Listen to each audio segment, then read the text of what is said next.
জীবন নিয়ে সংশয় থাকলে এই ছেলেটিকে দেখুন। তার একটি হাত নেই জন্ম থেকেই। তার জীবন কিন্তু থেমে নেই, জীবন জীবনের মতো চলছে। এই ছেলেটি ইচ্ছে করলেই ভিক্ষাবৃত্তি করে খেতে পারত, তাতে কিন্তু সে নিজেকে কোনো দিনই ক্ষমা করতে পারত না।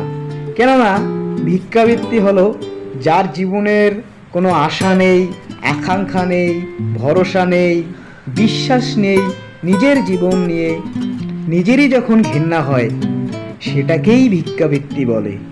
এই ছেলেটির একটি হাত না থাকা সত্ত্বেও সে কিন্তু হেরে যায়নি, সেই আজকের দিনের রিয়েল হিরো। আপনার তো হাত পা সবই আছে, তাহলে কেন জীবন নিয়ে সংশয়? জীবন নিয়ে কোনো সংশয় নাই, জীবনে যা মন চাইবে তাই করা উচিত। কেননা জীবনটা খুবই ছোট্ট, সীমিত। চেষ্টা খুঁজুন, দেখবেন ঠিক সাফল্য পেয়ে যাবেন।